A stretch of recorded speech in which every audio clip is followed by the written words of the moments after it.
बच्चा अपने भाई को पूरी तरीके से या बहन को जिसको ऑटिज्म है एक्सेप्ट नहीं करता। कुछ तो उन्हें सोसाइटी सिखा देती है ये सब तामझाम, और सबसे ज्यादा सिखाते हैं हम माँ बाप हम। और ऊपर से फिर जो उससे उम्र में भी छोटा है उसको बोलते चुप रहे तुझे कुछ नहीं आता। और वो छोटा ऐसा क्यों बोलेगा? क्योंकि उसने अपनी माँ को बकबक करते सुना। बहुत जरूरी है कि हम अपनी ज़बान पर कंट्रोल रखें।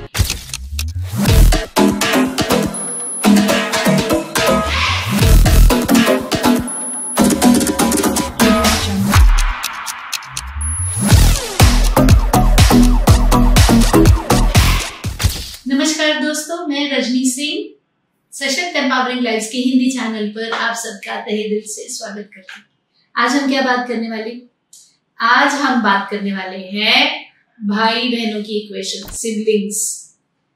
बहुत सारे टाइम पे हमारे साथ ये होता है कि हमारा बच्चा अपने भाई को पूरी तरीके से या बहन को जिसको ऑटिज्म है एक्सेप्ट नहीं करता है ना। अपने दोस्तों के सामने उसको लेके जाना नहीं चाहता या चाहती, अपने टॉयज अलग रखते हैं।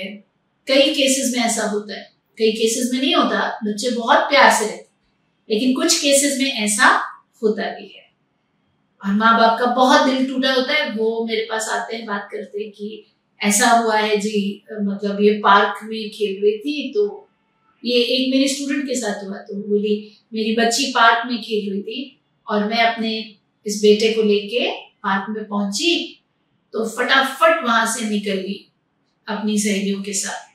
तो एक छोटी बच्ची ने आके बोला कि आंटी वो गर्ल जो है उसको शायद पता नहीं, और वो बोली कि वो गर्ल है ना कियारा, वो बोलती कि अरे बाप रे रूहान आ गया, चलो चले, मेरे फ्रेंड्स को फिर प्रॉब्लम होगी और वो मुझे भी चिढ़ाएगी। तो उसके भाई से उसकी फ्रेंड्स को प्रॉब्लम होगी और वो उसको चिढ़ाएंगी और वो अपने फ्रेंड्स के सामने छोटी नहीं दिखना चाहती, तो उसको अपने भाई को एक्नॉलेज नहीं करना। ये कहानी इतनी दूर तक कैसे निकल गई? क्यों हो गया ऐसा? ये एक दिन में नहीं होता। बच्चे कोई बैरोमीटर लेके नहीं आते अपने दिमाग में, ये अच्छा है, ये सुपर सोफिस्टिकेटेड है, ये बुरा है, ओ माय गॉड ये तो दूर ही रहने लायक है। उनको नहीं पता होता। जैसे जैसे वो ग्रो होते हैं कुछ तो उन्हें सोसाइटी सिखा देती है ये सब तामझाम, और सबसे ज्यादा सिखाते हैं हम माँ बाप हम। आपसे आज की एक इक्वेशन शेयर करती हूँ, एक सिचुएशन शेयर करती हूँ। इक्वेशन, मेरा बेटा एक जगह इंटरव्यू के लिए गया, 4 सवाल पूछे, 3 सही जवाब दिए, 1 का जवाब उसे नहीं आता था। अरे बाबा रे, मैंने तो भंड दिया, ये नहीं आता तुझे, वो नहीं आता तुझे, ये नहीं आता, तूने ऐसा नहीं किया, तूने वैसा नहीं किया, तूने क्या पढ़ाई की, तेरा क्या था, निकाल देंगे, नहीं होगा। और अब अपनी इसी शोर शराबे में, अपनी इसी फ्रस्ट्रेशन में, अगर मैं बिना विचार किए, थैंक गॉड कि ये विचार मेरे दिमाग में आया और अब मैं ये बना रही हूँ वीडियो, मैं घर जाके ओपनली अनाउंस करके, पता है आज इसने ऐसा कर दिया, ये हो गया, उन्होंने ये पूछा तो इसको नहीं आता था, टक टक टक टक, और वहीं पर उसका छोटा भाई भी सुन रहा होगा। तो क्या होगा?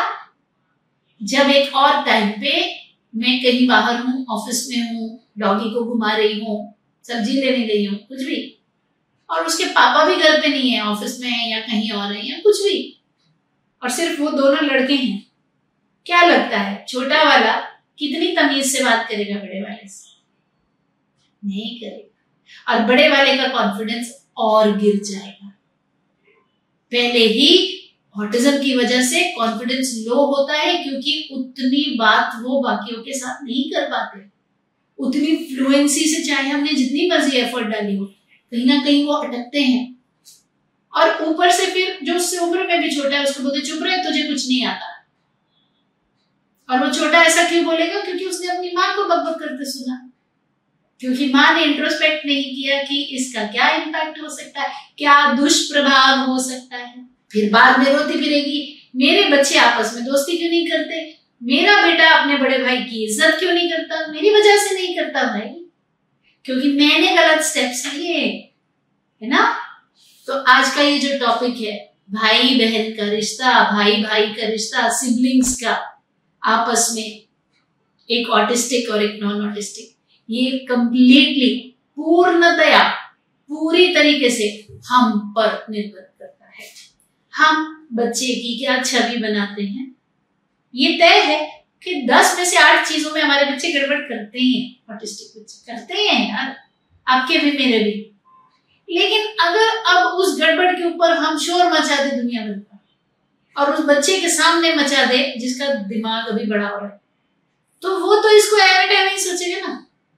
फिर कई बार तो हम हद ही हो जाती है कुछ पेरेंट्स की, वो तो चाय के कप पे आपस में बैठ के बड़े वाले को भंड रहे, मतलब बड़ा या छोटा, ऑटिस्टिक लड़का या लड़की, भंड रहे पंजाबी वर्ड है, उसका मतलब है उसकी ऐसे तैसे फेर रहे कि आज पता है इसने ये नहीं किया, इसने खून किया, उसने खून किया, बाकी दूसरा बच्चा सुन रहा है। फिर हम कहते हैं इनमें आपस में घी खिचड़ी जैसा प्यार नहीं होगा, दूध शक्कर जैसे मिले हुए नहीं होगा, क्योंकि वो उसको अपने लायक ही नहीं समझ रहा ना। जो नॉन ऑटिस्टिक है वो अपने आप को इधर देख रहा है, और ऑटिस्टिक को इधर देख रहा है, भले उम्र में छोटा है या बड़ा है, तो उसको ऐसे देख रहा है, क्योंकि उसने अपने माँ बाप को उसके लिए उलट सीधा बोलते सुन लिया। और ये सिर्फ ऑटिज्म के ऊपर नहीं है। अगर मैं जय के सामने जाके 2 बार बोलूंगी कि देख वीर कितना लेजी है, सोता ही रहता, कुछ नहीं करता, तो तीसरे दिन जय जाके वीर को बोलेगा उठ, लेजी कहीं का सो रहा है, क्योंकि ये आइडिया मैंने उसके दिमाग में डाला कि तेरा भाई लेजी। तो अगर हम चाहते हैं कि हमारे बच्चों में, ऑटिस्टिक और नॉन ऑटिस्टिक बच्चों में, सिबलिंग्स में, भाई बहन में प्यार का भाव बना रहे दूर दूर तक, तो उसके लिए हमें क्या करने की जरूरत है? बहुत जरूरी है कि हम अपनी जबान पर कंट्रोल रखें। और उसके लिए क्या जरूरी है? बहुत जरूरी है कि हम अपनी सोच पर कंट्रोल रखें। और ये कहां लौट फिर कर आ रहा है? उस तथ्य पर, मेरा बच्चा काबिल है। अक्षम्य, डिसेबल्ड, ये वर्ड कितना पॉइजनस हो सकता है, ये आज मुझे रियलाइज हुआ, जब मुझे इस चीज का सडन रियलाइजेशन आया। जब एक फ्रेंड ने मुझसे कहा तो क्या हो गया, 3 सवाल सही किए हैं, चौथा एक गलत किया है। सबसे होती हैं गलतियां, और किसी को सब कुछ नहीं आता। क्या हो गया अगर एक गलती हो? तो मुझे लगा मैं अपने स्टूडेंट के लिए तो ऐसे ही सोचती, पर ये तो मेरा बेटा है, इसके लिए देखो मैं कैसे सोच रही हूं। लेकिन ये आउटसाइडर है तो ये अच्छा सोच रहे हैं। तो कहीं ना कहीं, क्योंकि हम बहुत इमोशनली इन्वॉल्व होते हैं, इसके भविष्य का क्या होगा ऐसा सोचते हैं, तो हम गलत चीजों में पड़ जाते हैं, गलत सोच में। मतलब हम अपने बच्चे के ऊपर से पूरा पूरा विश्वास खो देते हैं कि ये जीवन में क्या करेगा। और इस वजह से हमारे मुंह से ऐसे ऐसे शब्द निकलते हैं, छोटे बच्चों के सामने निकलते हैं, उनके बड़े भाई बहन के सामने निकलते हैं, और फिर हम रोते गाते हैं कि ये आपस में घी खिचड़ी नहीं होते, दोस्ती नहीं करते, प्यार नहीं करते, नहीं करेंगे, वो नहीं करेंगे। क्यों? क्योंकि उन्होंने माँ को बच्चे के लिए उल्टा सीधा बोलते सुना, अपने भाई बहन के लिए, तो उसकी भी छवि खराब हो गई दिमाग में। इसलिए सिबलिंग्स की इक्वेशन अच्छी बनी रहे, उसके लिए सबसे ज्यादा जरूरी ये है कि आप अपने बच्चे पर भरोसा करें। आपका बच्चा काबिल है, सक्षम है। आप अपने बच्चे को अच्छी नजर से देखें और उसकी काबिलियत पर भरोसा करें, उस वर्ड डिसेबिलिटी पर नहीं। और इस थॉट के साथ उसके साथ मेहनत करें, इस विचार के साथ मेहनत करें, और जब मुंह खोले तारीफ ही करें। सिर्फ ऑटिस्टिक की नहीं, रेगुलर की भी अच्छी आदत है लोगों की तारीफ करना, है ना। वो भी तब जब हमें कुछ चाहिए ना हो, चाहिए हो तो वो तो चापलूसी कहलाती, पर तब तारीफ करना किसी की जब हमें कुछ ना चाहिए हो, हमारा बड़ापन दिखाता है। तो तारीफ करें, पति की भी कीजिए, वो भी अच्छी बात है, दोनों बच्चों की कीजिए, तारीफ कीजिए। थोड़ा बोरिंग है, कई लोग मुझे कहते हैं तुम बहुत बोरिंग हो, तुम्हारे पास कोई मसालेदार बात नहीं, लेकिन ज्यादा मसाला खाने से पेट भी खराब होता है ना। तो तारीफ करें, बुरा ना बोलें, और बच्चे की काबिलियत पर भरोसा करें। बच्चे पर भरोसा करें, वो अच्छा करेगा जिंदगी में। इसी विचार के साथ जब आप आगे बढ़ेंगे तो आप देखेंगे कि आपके बच्चों के बीच में बहुत घनिष्ठता होगी, बहुत अच्छी दोस्ती होगी, क्योंकि दोनों का आपस में एक दूसरे पर विश्वास होगा और इज्जत का भाव होगा। अगर आपको ये कंटेंट पसंद आया, लाइक, सब्सक्राइब, शेयर कीजिए, नोटिफिकेशन बटन प्रेस कीजिए। हम लोग हर ट्यूसडे, मंगलवार को इंस्टाग्राम और यूट्यूब पे लाइव करते हैं। उसकी लिंक आपको डिस्क्रिप्शन में मिलेगी, वो ज्वाइन जरूर कीजिए। और हर फ्राइडे को, शुक्रवार को 7 से 9:30 ऑटिज्म मास्टर क्लास होती है, उसकी लिंक भी आपको डिस्क्रिप्शन में मिलेगी, उसे ज्वाइन कीजिए। ऑटिज्म से रिलेटेड और चीजें सीखिए, हमारे साथ जुड़िए। हमारे ऑटिस्टिक बच्चों को एक अच्छी जीवन देने का फर्ज हम माँ बाप का सबसे पहले है। ऑन दैट नोट, हर बच्चा जीते, मैं आपसे मिलूंगी अगले हफ्ते।